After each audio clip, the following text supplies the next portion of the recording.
Good morning students. Myself Pankaj Bharadwaj from team Doctors Academy. आज organic chemistry के एक छोटे से टॉपिक को लेकर आपके सामने हूं जिसे बोला जाता है DU या degree of unsaturation. Organic chemistry में कई बार मॉलिक्यूलर फॉर्मूला दिया होता है और उसके स्ट्रक्चरल आइसोमर्स का नंबर आपसे पूछा जाता है, तो इसको निकालने में DU बहुत इंपॉर्टेंट रोल प्ले करता है। आइए इसकी वैल्यू को निकालना सीखते हैं और इसका यूज सीखते हैं। अगर मुझे किसी मॉलिक्यूल का DU निकालना है तो उसका फॉर्मूला है उस कंपाउंड में 2 into number of carbon plus 2 plus number of nitrogen minus number of hydrogen minus number of halogen divided by 2। Example के तौर पर अगर मेरा मॉलिक्यूल फॉर्मूला C4H6 है तो इसमें कार्बन के कितने एटम्स हैं?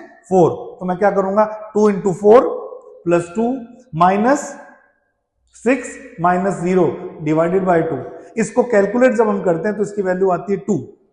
किसी भी मॉलिक्यूल में DU का नंबर जितना भी होता है तो उस वैल्यू से हम निकाल सकते हैं। सपोज किसी मॉलिक्यूल में DU 1 है, इसका मतलब उस मॉलिक्यूल में एक डबल बॉन्ड है या एक क्लोज रिंग है। अगर किसी मॉलिक्यूल में DU की वैल्यू 2 आती है तो इसके बहुत सारे मतलब है।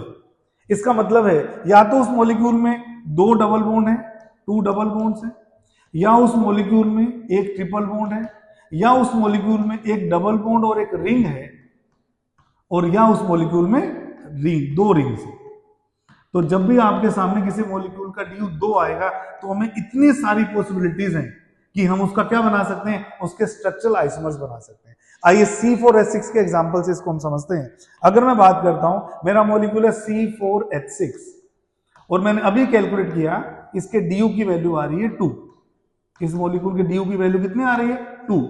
तो मैं 1 बाय 1 आपको बना के दिखाऊंगा इसमें कितने कंपाउंड्स की बनने की पॉसिबिलिटी। आ जाइए, सबसे पहले 2 डबल बॉन्ड हो सकते हैं। ये मैंने 4 कार्बन की चेन ले ली, 2 डबल बॉन्ड के होने की पॉसिबिलिटी 2 होती है।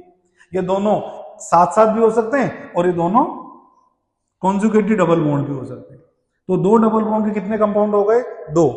एक ट्रिपल बॉन्ड भी हो सकता है और आप लोग जानते हैं ट्रिपल बॉन्ड के लगाने की पॉसिबिलिटी 1 और 2 कार्बन के बीच में भी हो सकती है और 2 और 3 कार्बन के बीच में भी हो सकती है।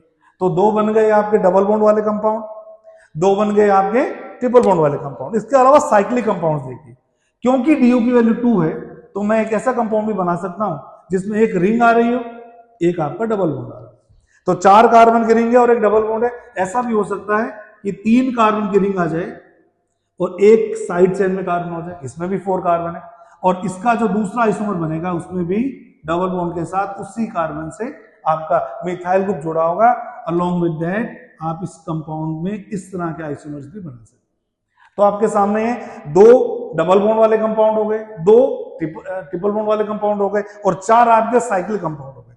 मैंने बोला था 2 साइक्लिक रिंग भी बन सकती है, तो इसका एक आइसोमर इस तरह से भी आप बना सकते हो जिनको हम बाईसाइक्लिक कंपाउंड्स कहते हैं। तो आप देख रहे हैं इन सभी कंपाउंड्स में अगर मैं काउंटिंग करता हूं तो 2 कंपाउंड ये रहे, 2 कंपाउंड एल्काइन के हो गए, 4 कंपाउंड आपके साइक्लो एल्कीन के हो गए और एक कंपाउंड आपके बाईसाइक्लो हो गया। तो टोटल 9 आइसोमर्स आपको मिल सकते हैं जो फॉर्मूला आपको दिया गया है C4H6। इस तरह से हम किसी भी मॉलिक्यूल का DU निकालकर उसके स्ट्रक्चरल आइसोमर्स का नंबर निकाल सकते हैं। Thank you so much.